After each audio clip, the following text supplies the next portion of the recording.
Students, welcome to my online classes. Myself Ashish Srivastava. और आज हम लोग फ्रेंच रेवोल्यूशन के नेक्स्ट पार्ट को शुरू करने जा रहे हैं। ठीक है, तो नेक्स्ट पार्ट को शुरू करने से पहले हम लोग पहले जान लें हम लोगों ने पहले क्या पढ़ा था। ठीक है ना, तो जैसे हम लोग का स्टडी अप्रोच था, मैंने आप लोग को बताया था फ्रेंच रेवोल्यूशन से रिलेटेड पहले कुछ रीजन्स के बारे में जानेंगे हम लोग। ठीक है ना, जैसे social reason, political reason, economical reason, इनके बारे में क्या करेंगे पहले हम लोग जानेंगे। तो इसमें हम लोगों ने देखा था सोशल रीजन के बारे में और इकोनॉमिकल रीजन के बारे में, ठीक है, और पॉलिटिकल रीजन के बारे में, कैसे कौन कौन से रीजन्स थे जिससे फ्रेंच रेवोल्यूशन हुआ। उसके आगे की बात अगर हम लोग करेंगे अभी आगे। ठीक है, तो हम लोगों ने कहाँ तक पढ़ लिया है, एक फास्ट रिवीजन हम लोग कर लें।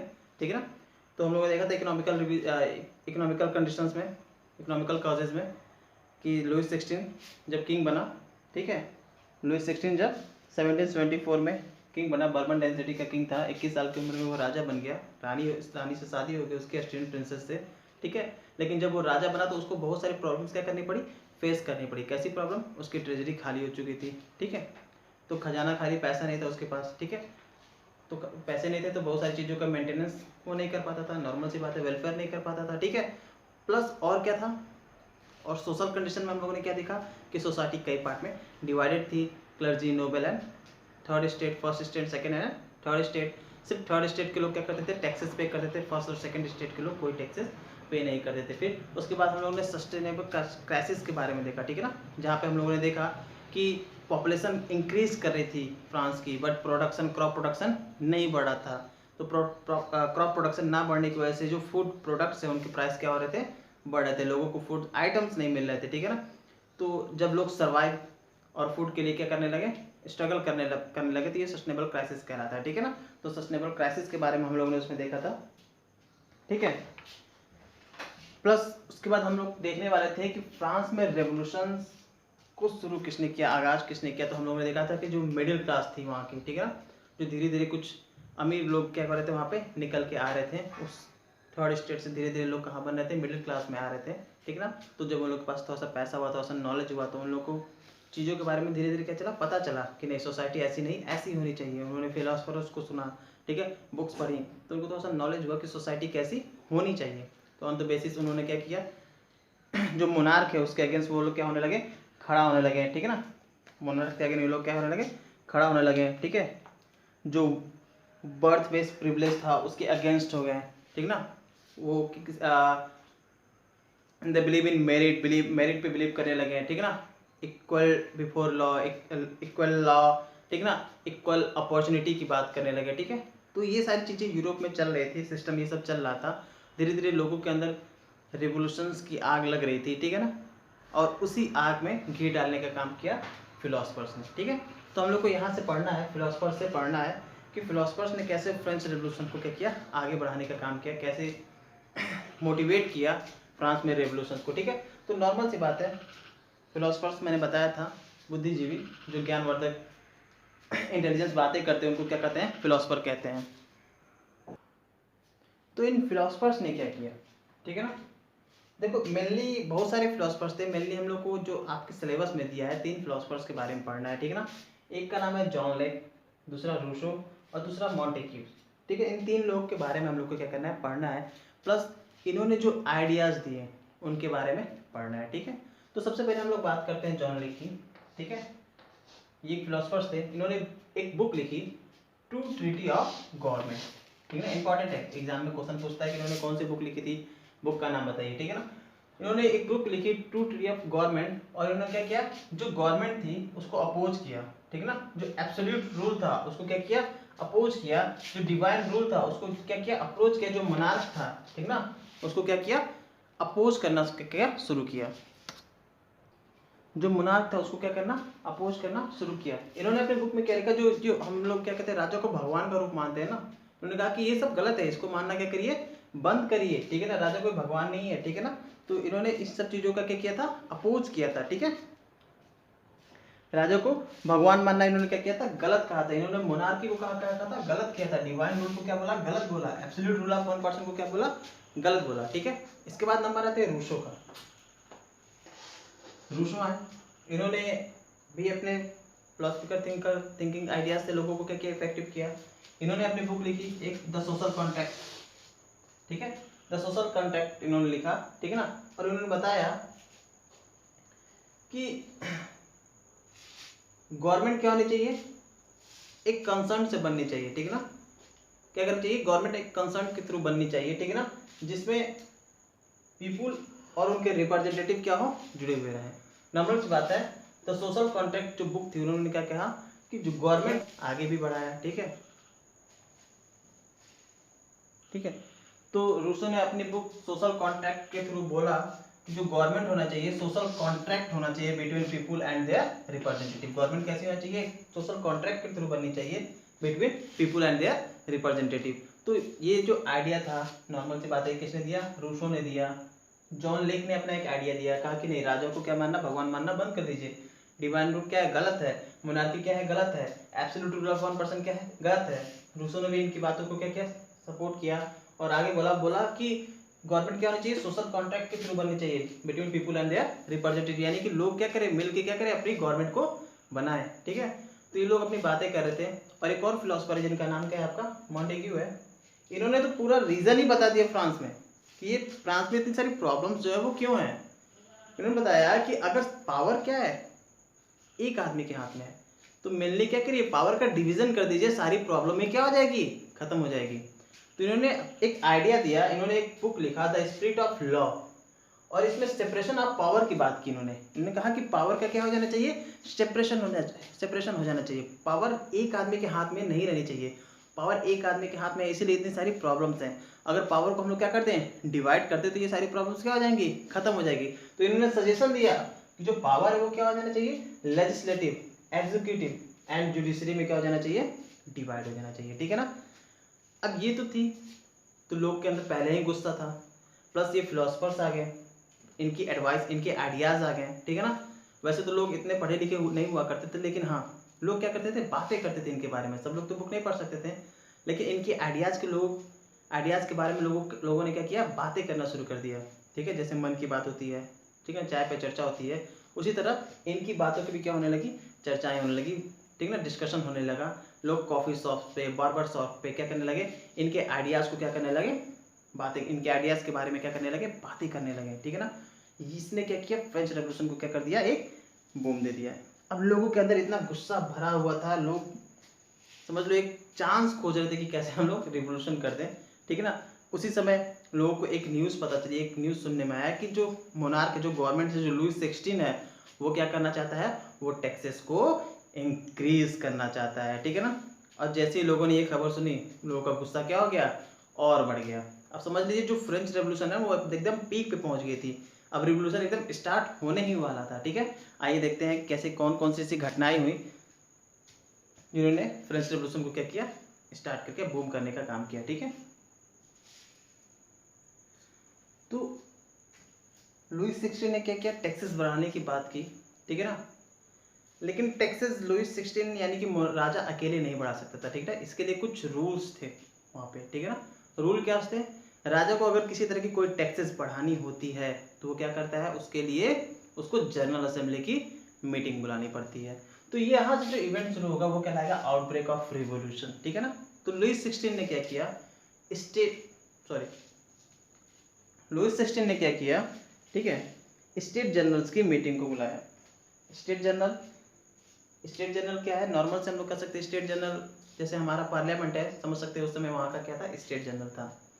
स्टेट जनरल की मीटिंग इससे पहले 1614 में हुई थी, ठीक है ना। स्टेट जनरल की मीटिंग इससे पहले कब हुई थी, 1614 में। और लुई 16 ने दोबारा कब स्टेट जनरल की मीटिंग को बुलाया, लुई 16 ने 1789 में क्या किया था, स्टेट जनरल की मीटिंग को बुलाया था। तो समझ सकते हैं कि स्टेट जनरल इतना इंपॉर्टेंट नहीं था, क्योंकि उसको यहाँ से यहाँ तक आने में लगभग 175 ईयर का गैप हम लोग को देखने को मिलता है। लगभग 170 साल बाद स्टेट जनरल की मीटिंग को क्या किया गया था, फिर से बुलाया गया था, ठीक है।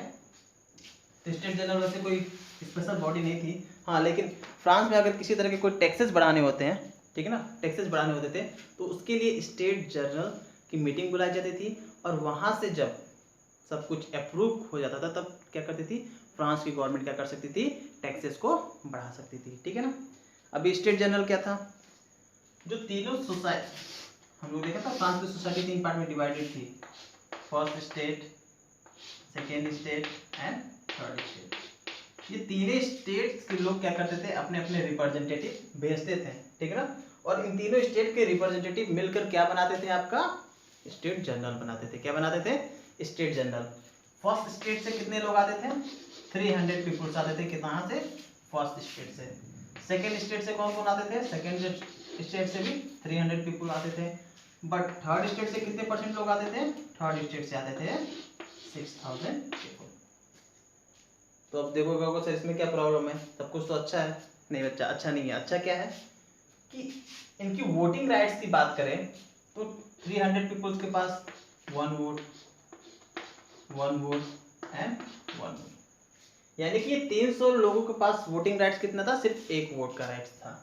इन 300 लोगों के पास कितने वोट का राइट था, सिर्फ 1 वोट दे सकते थे। और ये 600 लोग कितने वोट दे सकते थे, सब लोग मिलकर क्या कर सकते थे, एक ही वोट दे सकते थे। अब यहाँ पे देखिए पॉपुलेशन इनकी कितनी थी, 10%, यानी कि नॉर्मल सी बात देख सकते हैं कि ये 10% पॉपुलेशन के पास वोटिंग राइट्स क्या है, ज़्यादा है। ये लोग क्या करेंगे, हमेशा सपोर्ट करेंगे उस चीज़ को।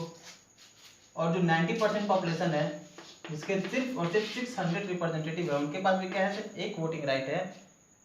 ये तो नहीं चाहेंगे टैक्सेस बढ़े, क्योंकि सारे टैक्सेस किसको पे करना है, इन्हीं को पे करना है। इनको तो कोई टैक्सेस पे नहीं करने थे, इनको तो टैक्सेस अप्लाई करने थे, तो ये तो कभी नहीं चाहेंगे ना टैक्सेस बढ़े। नॉर्मल सी बात है, इनको तो कोई प्रॉब्लम नहीं है टैक्सेस बढ़े चाहे कुछ भी हो, ठीक है। तो यहाँ से प्रॉब्लम शुरू होती है, ठीक है। यहाँ से प्रॉब्लम क्या होती है, शुरू होती है। प्रॉब्लम क्या थी, पहली प्रॉब्लम जो रिप्रेजेंटेटिव थे, मैंने बताया कि जो थर्ड स्टेट थे उसके जो रिप्रेजेंटेटिव थे वो क्या थे, लेस थे, लेस रिप्रेजेंटेटिव। प्लस इसमें जो पीजेंट्स होते थे प्लस वुमेन्स, इनको कोई राइट्स नहीं थे, ठीक ना। वो क्या थे, स्टेट जनरल में वो क्या थे, इन्वॉल्व नहीं किए जाते थे। कौन, पीजेंट्स एंड वुमेन्स को क्या करते थे, स्टेट जनरल में आना अलाउड नहीं था। स्टेट जनरल में पार्टिसिपेट वो नहीं कर सकते थे, ठीक है। और कौन नहीं पार्टिसिपेट कर सकता था, मैंने बताया था 1 पर्सन 1 वोट की बात कर दी, सॉरी 1 पर्सन 1 वोट नहीं था, 1 पर्सन 1 वोट नहीं था। सिर्फ सारे लोग मिलकर क्या कर सकते हैं, एक वोट दे सकते थे, ठीक है ना। तो स्टेट जनरल की मीटिंग बुलाई गई, ठीक है, स्टेट जनरल की मीटिंग बुलाई गई। तो स्टेट जनरल के लोग क्या हुए, कलेक्ट हुए। तो सब चीज़ हो रहा था, तो वहाँ पे जो ये थर्ड स्टेट के लोग थे ना, उन्होंने एक डिमांड रखी। उन्होंने डिमांड क्या रखी, इन्होंने बोला कि इस बार जो वोटिंग सिस्टम है वो क्या हो जाएगा, आपका डिफरेंट होना चाहिए। क्या होना चाहिए, डिफरेंट होना चाहिए। कैसे डिफरेंट होना चाहिए, उन्होंने कहा कि इस बार सबके इंडिविजुअल राइट्स होंगे, सबको इंडिविजुअल वोटिंग राइट्स दिया जाए, ठीक ना। सबको क्या दिया जाए, इंडिविजुअल वोटिंग राइट्स दिया जाए। यानी कि ये 300 मेंबर है तो 300 वोट्स, ये 300 मेंबर्स है तो ये 300 वोट, और ये 600 मेंबर है तो 600 वोट, ठीक है। ऐसे वोटिंग राइट दिए जाए, तब जाके क्या होगा, इक्वालिटी आएगी। क्योंकि इस तरह तो अनइक्वालिटी थी ना। अब ऊपर 600 हो गए और नीचे भी क्या हो गए, 600 हो गए। ऐसे देख लीजिए,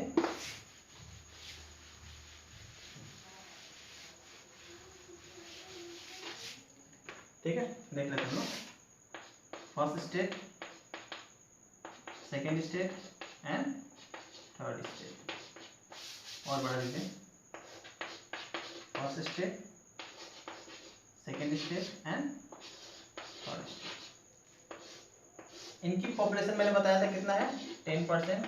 इनकी पॉपुलेशन कितनी थी, 90%। ये अपने 300 रिप्रेजेंटेटिव भेज सकते थे, ये भी 300 रिप्रेजेंटेटिव भेज सकते थे, और ये कितना भेजते थे, 600 रिप्रेजेंटेटिव। ओल्ड टाइम में वोटिंग राइट इनके पास कितनी थी, ओल्ड टाइम में इनकी एक वोट राइट, इनके पास एक वोट और इनके पास एक वोट, सब लोग मिलकर क्या कर सकते थे, एक वोट दे सकते थे। प्रॉब्लम क्या थी, मैंने प्रॉब्लम के बारे में डिस्कशन किया कि जो थर्ड स्टेट के लोग थे सारे टैक्सेस यही पे करते थे। और जब ये सिस्टम था 1-1 वोटिंग राइट्स, तो इसमें अक्सर वही होता था जो राजा चाहता था। क्यों, क्योंकि फर्स्ट और सेकंड स्टेट किसी तरह का कोई टैक्सेस पे ही नहीं करते थे, तो इनको कोई प्रॉब्लम ही नहीं थी। सिर्फ थर्ड स्टेट के लोग टैक्स पे करते थे, तो इनको सारी प्रॉब्लम ये थी कि ये कभी नहीं चाहते थे कि टैक्सेस क्या हो, पे हो, ठीक है, टैक्सेस क्या हो, बढ़े। तो जब स्टेट जनरल की मीटिंग हुई, तो स्टेट जनरल की मीटिंग में प्रॉब्लम क्या थी, बहुत सारी प्रॉब्लम्स थी। पहली प्रॉब्लम में मैंने बताया कि इनकी क्या थी, रिप्रेजेंटेटिव कितने थे, लेस थे, ठीक है ना, लेस रिप्रेजेंटेशन था, ठीक है। दूसरा, वोमेन प्लस पीजेंट्स जो फार्मर्स थे उनको अलाउड नहीं था इस स्टेट जनरल की मीटिंग में आना, ठीक है ना, या स्टेट जनरल में पार्टिसिपेट करना। हाँ, इनको बोला गया था कि आप क्या करिए, अपनी सारी प्रॉब्लम क्या करिए, लिख के मुझे लेटर में दे दीजिए, इन लोगों को दे दीजिए, मन करेगा तो हम सुनेंगे, नहीं तो नहीं सुनेंगे। तीसरा क्या था, जब स्टेट जनरल की मीटिंग हुई ना, तो इन 600 रिप्रेजेंटेटिव ने कहा कि इस बार जो वोटिंग्स हो रहे हैं वो वोटिंग डिफरेंट टाइप्स के होंगे। अब सबको क्या दिया जाए, इंडिविजुअल वोटिंग राइट्स दिया जाए, यानी कि जितने मेंबर है सबके पास क्या होगा, 1 पर्सन 1 वोट की क्या हो जाएगी, पावर आएगी। यानी कि 300% equal to 300 vote, 300% equal to 300 vote, और ये कितने हो गए, 600 वोट। अब जाके सिस्टम में क्या हुआ, इक्वालिटी आ रही है, क्योंकि फर्स्ट और सेकंड स्टेट मिलके कितने हो गए, 600, और थर्ड स्टेट मिलके कितने हो गए, 600। अब वोट होगा और अब जो जीतेगा वो उसकी बातों को क्या किया जाएगा, लागू किया जाएगा। ये बात लुईस 16 ने क्या की, जो लुईस 16 था, लुईस 16 ने इस बात को क्या कर दिया, मानने से मना कर दिया। लुईस 16 ने कहा कि नहीं, ये जो 1 पर्सन 1 वोट का जो फंडा है ना, इसको हम क्या कर सकते हैं, नहीं मानते हैं, इसको नहीं माना जाएगा। और ये रीजन था कि ये 600 पीपुल्स जो थे उन्होंने क्या किया, स्टेट जनरल की मीटिंग से वॉकआउट कर दिया, और वॉकआउट करके क्या हुआ, वो स्टेट जनरल की मीटिंग छोड़कर चले गए। ठीक है, स्टेट जनरल की मीटिंग छोड़कर क्या हो गया, वहां से चले गए। तो जो 600 रिप्रेजेंटेटिव थे थर्ड स्टेट के, उन्होंने क्या किया, स्टेट जनरल की मीटिंग का बाइकआउट कर दिया। ठीक है ना, और वो स्टेट जनरल की मीटिंग से क्या हो गया, वॉकआउट हो गए, और 20 जून 1789 को वो क्या किए, वर्साइल के टेनिस कोर्ट में क्या हुए, फिर से इकट्ठा हुए। ठीक ना, जिसको हम लोग बोलते हैं टेनिस कोर्ट ओथ के बारे में, हम लोग टेनिस कोर्ट ओथ एक इवेंट था, उसके बारे में हम लोग जानते हैं, वो यहीं शुरू होता है। ठीक है ना, तो वो क्या हो गए, 28 जून 1789 को वर्साइल के टेनिस कोर्ट, वो क्योंकि वो पीजेंट थे, गरीब थे, नॉर्मल सी बात है, उनको फील्ड चाहिए कलेक्ट होने के लिए, तो जो टेनिस कोर्ट था वर्साइल में, उसके टेनिस कोर्ट में क्या हुए, कलेक्ट हुए, और उन्होंने कहा कि अब हम मोनार्क को नहीं बर्दाश्त करेंगे, अब हम अपने आप को क्या कर सकते हैं, नेशनल असेंबली क्या करते हैं, डिक्लेयर करते हैं। यानी कि स्टेट जनरल के, ठीक ना, स्टेट जनरल के जो 600 रिप्रेजेंटेटिव थे वो कहाँ मिले, टेनिस कोर्ट में मिले। ठीक ना, टेनिस कोर्ट में मिले, और अपने आप को क्या डिक्लेयर कर दिया, नेशनल असेंबली, अपने आप को नेशनल असेंबली क्या कर दिया, डिक्लेयर कर दिया कि अब हम क्या हो गए, नेशनल असेंबली हो गए। ठीक है ना, अब हम नेशनल असेंबली बन गए हैं। ठीक है, ठीक है, ये सारी चीजें हो रही थी, नेशनल असेंबली बन गई। ठीक है ना, अब ये नेशनल असेंबली को लीड कौन कर रहा था, तो 2 लोग थे, नेशनल असेंबली को लीड करने के लिए 2 लोग थे।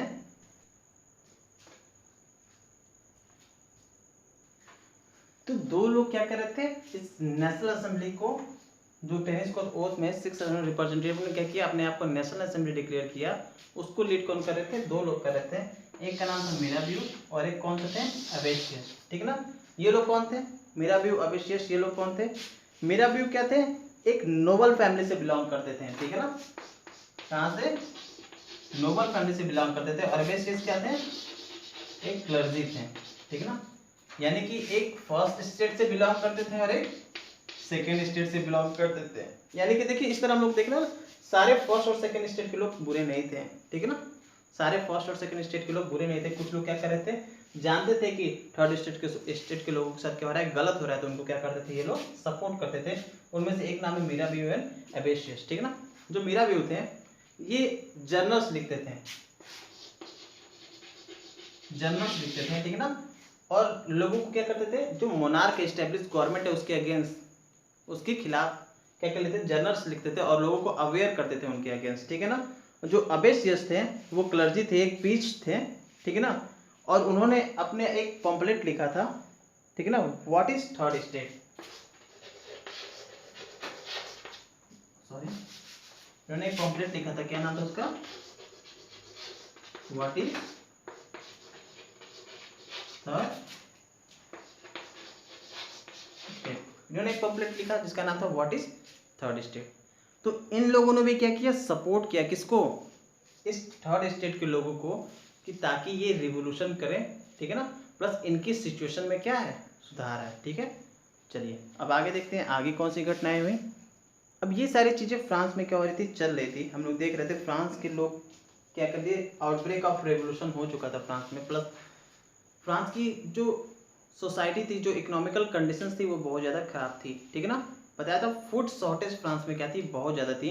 औरतों को ब्रेड्स के लिए क्या करनी पड़ती थी, एक लंबी लाइनें बनानी पड़ती थी कि उनको क्या मिल जाए, ब्रेड मिल जाए, क्योंकि ब्रेड शॉर्टेज बहुत हो गई थी। ऐसा नहीं है कि ब्रेड नहीं था फ्रांस में, जो मर्चेंट लोग थे वो ब्रेड को क्या करते थे, होल्ड करके रखते थे, ठीक है ना, कि लोगों की डिमांड क्या हो, ज़्यादा हो, और हम क्या करें, धीरे धीरे सप्लाई करें, जिससे प्रोडक्ट का दाम क्या हो, ज़्यादा हो जाए और हमें क्या हो, ज़्यादा से ज़्यादा प्रॉफिट हो, ज़्यादा से ज़्यादा प्रॉफिट हो। बिकॉज ऑफ डैट वो लोग क्या करते थे, होल्ड करके रखते थे, ठीक है ना। और एक समय ऐसा आया जब लोग, जो औरतें थी, नॉर्मल औरतें ही घर का काम काज देखती थी, तो औरतें ही क्या करती थी, ब्रेड्स वगैरह खरीदने के लिए जाती थी। तो अक्सर औरतें घंटों लाइनों में लगी रहती थी, लेकिन तब भी उनको क्या नहीं मिलता था, ब्रेड नहीं मिलता था। और धीरे धीरे एक समय ऐसा आ गया जब लोग, जो अंदर औरतों के अंदर का गुस्सा क्या हो गया, फूट गया। अब वो क्या करने लगी, दुकानों पे क्या करने लगी, अटैक करने लगी, और दुकानों को क्या करने लगी, लूटने लगी, ठीक ना। तो ये सारी चीज़ें कहाँ चल रही थी, आपकी सिटीज़ में चल रही थी, टाउन में चल रही थी, ठीक है। कंट्री साइड में क्या हुआ, चलिए कंट्री साइड की बात कर लेते हैं थोड़ा सा, ठीक ना। कंट्री साइड की बात कर ले, कंट्री साइड मतलब हम लोग विलेज कहते हैं, ठीक ना। कंट्री साइड को हम लोग क्या कहते हैं, विलेज कहते हैं, ठीक है ना। कंट्री साइड में क्या हुआ, कंट्री साइड में एक र्यूमर फैल गया, एक अफवाह फैल गई, ठीक है ना।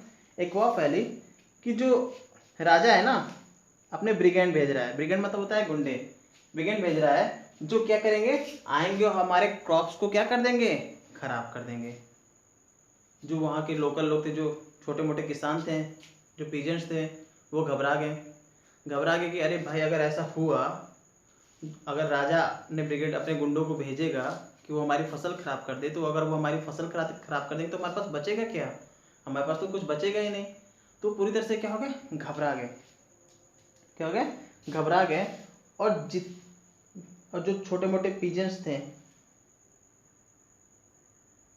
ठीक ना, उन्होंने क्या किया, पहले ही जो उनके एरियाज में जो फीडर्स थे, जो बड़े बड़े पीजेंट्स थे, उन पे क्या कर दिया, अटैक कर दिया। अब कुछ लोग तो इतने डर गए थे, कुछ पीजेंट्स, कुछ फीडर्स इतने डर गए थे, वो क्या किया, वो घर ही छोड़ के अपने भागे, ठीक ना। कुछ लोग तो फ्रांस तक छोड़ दिए, ठीक ना। इन लोगों ने क्या किया, जो बड़े पीजेंट्स थे, जो फीडर्स थे, उनके घरों को आग लगा दी, उनके घरों को क्या कर लिया, लूट लिया। तो ये तो कंट्री साइड में चल रहा था। और हम लोगों ने देखा कि टाउन में क्या चल रहा था, ब्रेड शॉर्टेज, दुकानें लूटी जा रही थी, नेशनल असेंबली बन गई। और कंट्री साइड में क्या हो रहा था, रूमर फैल जाने से जो छोटे किसान थे, उन्होंने क्या किया, बड़े किसानों को लूटना शुरू कर दिया, फीडर्स को लूटना शुरू कर दिया, उनको मारना शुरू कर दिया, उनके फोर्ट्स जलाने शुरू कर दिए। और जो बड़े पीजेंट्स हुआ करते थे, वो क्या करने लगे, अपने घरों और सिस्टमों को, जो राजा के फीडर्स हुआ करते थे, वो क्या करते, घरों और सिस्टमों को छोड़ के अपने क्या करने लगे, भागने लगे। कुछ लोग तो पूरा घर ही छोड़ के भाग गए अपना, ठीक है ना, दूसरे कंट्री ही क्या करें, वो लोग भाग गए। अब पूरे फ्रांस में रिवॉल्यूशन दौड़ पड़ा था, ठीक है ना। शहरों में भी, टाउन्स में भी और विलेज में भी क्या हो गया था, फ्रांस में रिवॉल्यूशंस क्या हो गई थी, उड़ चुकी थी। पूरे फ्रांस में रिवॉल्यूशंस क्या हो रहा था, भड़क रहा था, ठीक ना। राजा को भी ये सारी चीज़ें पता चली, राजा घबरा गया, कहा कि भाई ठीक है, रुकिए रुकिए, आप सब लोग रुकिए, आइए बात करते हैं, और आप लोग जो कहेंगे मैं आपकी सारी बात क्या करूँगा, मानूंगा, ठीक है। आइए चुपचाप हम लोग बैठ के क्या करते हैं, बातें करते हैं। तो इन्होंने कहा ठीक है भैया, बात करते हैं, ठीक है। तो 4 अगस्त 1789 को एक डिग्री पास हुई, ठीक है ना। क्या पास हुई, डिग्री पास हुई, ठीक ना, जिसमें फ्यूडल सिस्टम को क्या कर दिया गया, एबॉलिश कर दिया गया।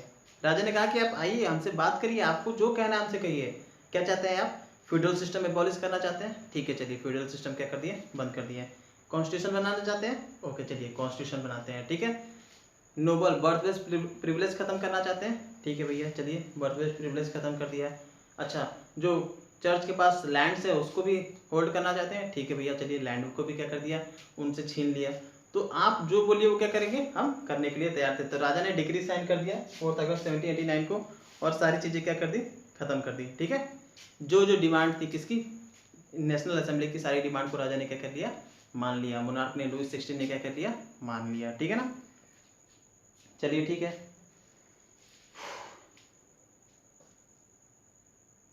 Members of the clergy force to give their privilege, उनको फोर्स किया गया कि आप अपने प्रिविलेज को क्या कर दीजिए, हमें मतलब प्रिविलेज अपने क्या कर दीजिए, छोड़ दीजिए। बर्थ प्लेस जो प्रिविलेज है उसको क्या करिए, खत्म मीन्स एक देख सकते हैं एक हैप्पी एंडिंग टाइप का लग रहा है, ठीक है ना, कि फ्रांस में ये सारी चीज़ें हो गई, एक सुनने में बड़ा हैप्पी एंडिंग लग रहा है, ठीक है। चलिए ठीक है, तो हम लोग देखते हैं ये सारी चीज़ें हो रही थी 1791, एक डेट है 1791। देखिए 1789 में डिक्री हुआ, ठीक है ना, और 1791 में वहाँ का कॉन्स्टिट्यूशन भी उन्होंने क्या कर दिया, बना लिया।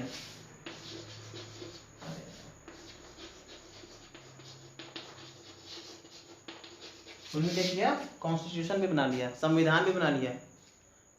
संविधान ऑब्जेक्टिव क्या था संविधान का, उस कॉन्स्टिट्यूशन का ऑब्जेक्टिव क्या था, सिर्फ और सिर्फ एक सिंगल ऑब्जेक्टिव था, क्या, कि मोनार्क की पावर को क्या करना, कम करना, मोनार्क की पावर को क्या करना, कंट्रोल करना।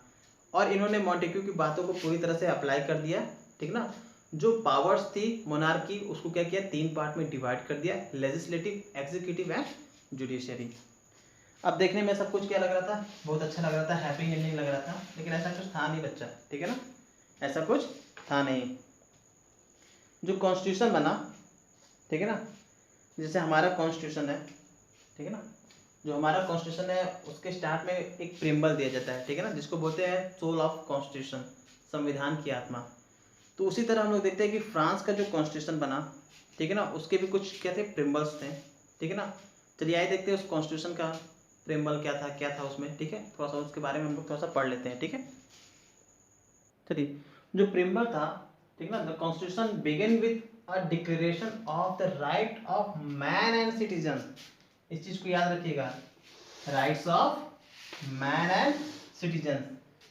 जो डिक्लेरेशन था प्रेम्बल का, फर्स्ट वर्ड हम देखते हैं कि किस बात पे डिक्लेरेशन था, तो rights of man and citizen, यानी कि सिर्फ मेल्स को, फीमेल्स को नहीं, मेल्स को बहुत सारे राइट्स क्या किए गए थे, दिए गए थे, फीमेल्स को राइट्स बहुत सारे नहीं दिए गए थे, ठीक है ना।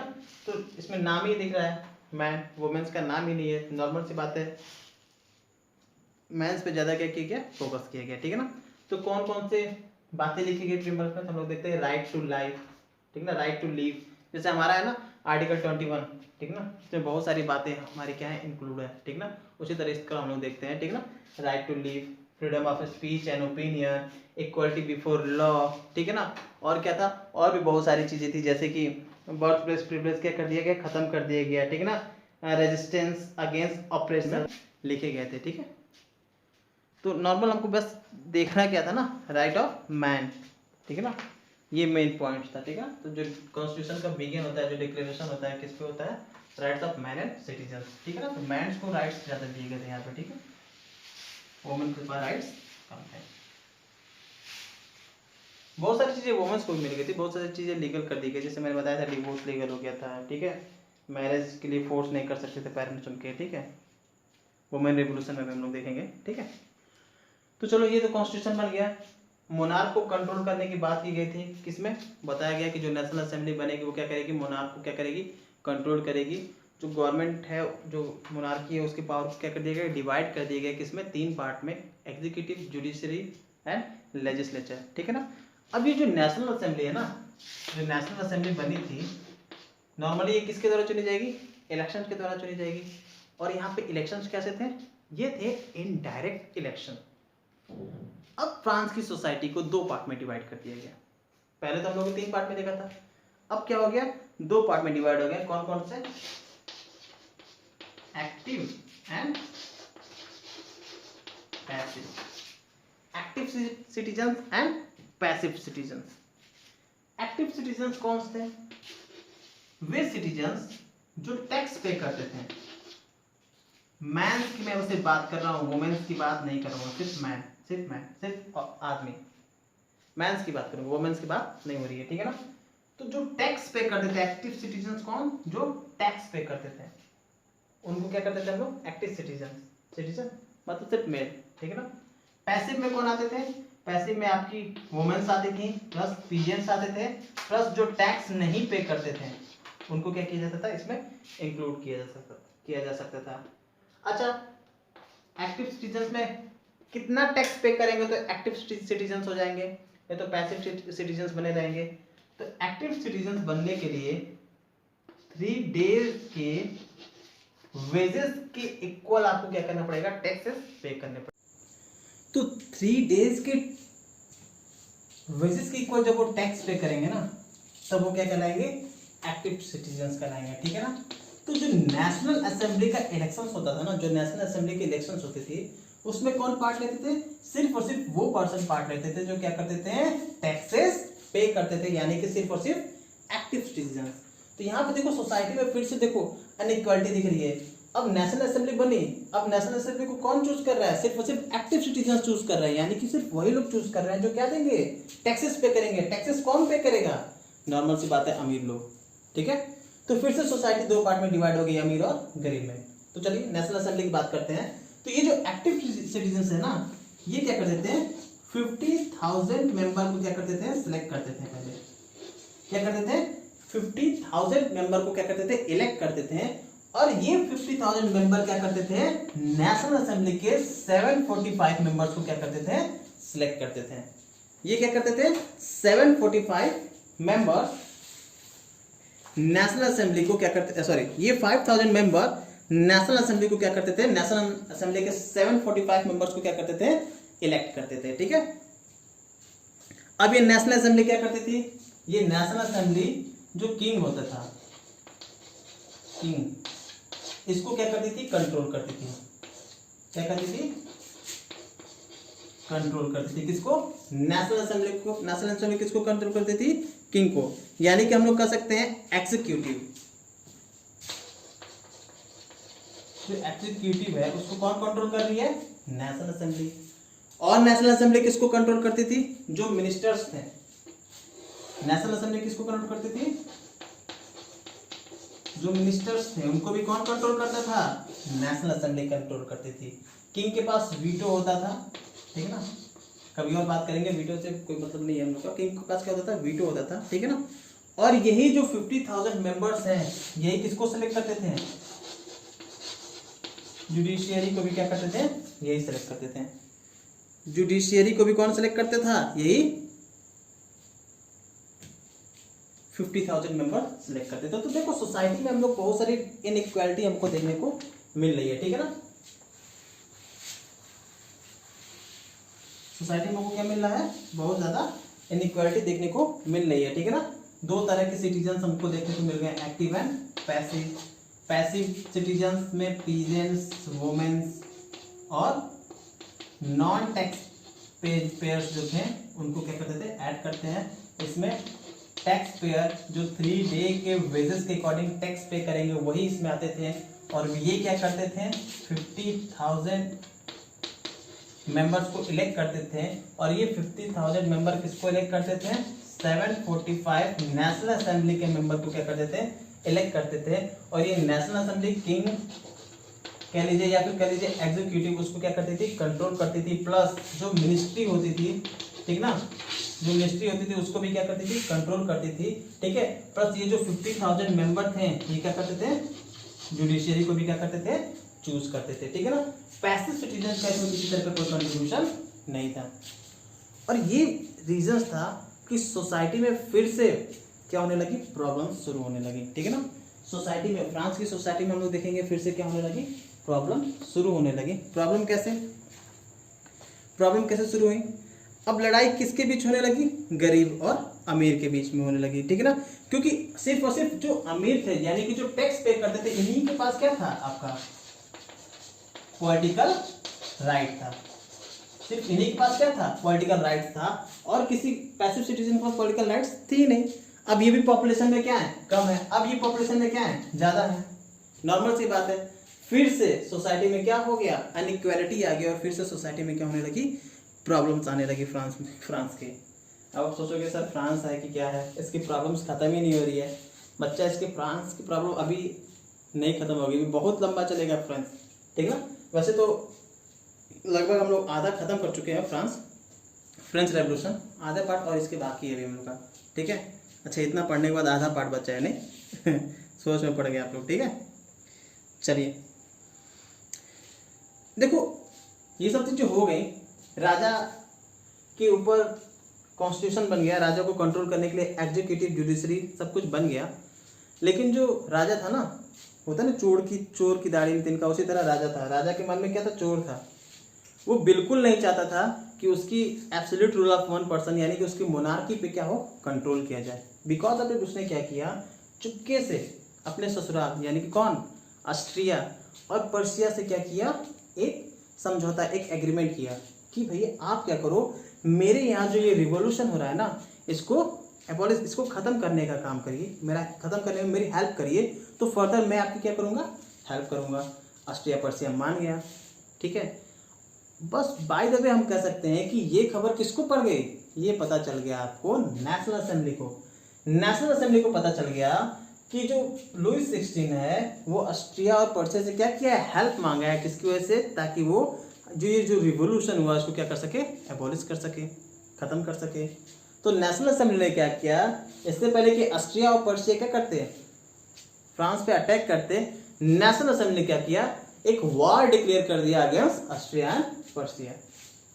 जैसे ये वॉर डिक्लेयर हुआ तो पूरे फ्रांस के लोग क्या हो गए, बहुत ज्यादा खुश हुए, और आर्मी में अपने आप को इन्वॉल्व करने के लिए, वॉलंटियर बनने के लिए लोग क्या हुए, खुद आगे बढ़ के आने लगे, ठीक है ना। और लोग झूमते गाते नाचते क्या होने लगे, वॉर में क्या करने लगे, पार्टिसिपेट करने लगे, ठीक है ना। क्या करने लगे, वॉर में पार्टिसिपेट करने, झूमते गाते नाचते क्या करने लगे, पार्टिसिपेट करने लगे। उस समय जो सबसे फेमस गाना था वो क्या था, मार्सेलेस था, ठीक है ना। अब आप कहोगे सर वो वार करने जा रहे हैं कि लड़ाई करने जा रहे हैं कि नाच गाना करने जा रहे हैं, ऐसा कुछ नहीं है बच्चा, ठीक है। वो वॉर करने ही जा रहे थे। जैसे हमारे यहाँ वॉर होता है ना, तो हमारे यहाँ जो कुछ पेट्रियोटिक सॉन्ग्स हैं, देशभक्ति सॉन्ग्स हैं, जैसे कि वंदे मातरम हम लोग गाते थे, उसी तरह वहाँ पे क्या था, ये सॉन्ग्स था, ठीक है ना। तो एक नंबर में एक क्वेश्चन पूछता है, ठीक है ना, तो आप इस सॉन्ग के बारे में क्या कर सकते हैं, लिख सकते हैं, ठीक है। अब फ्रांस की सोसाइटी हम लोग देख रहे हैं, फ्रांस की सोसाइटी में बहुत ज़्यादा प्रॉब्लम्स थी, अमीर गरीब, एक्टिव पैसिव सिटीजन्स की बात आ गई थी, ठीक है ना।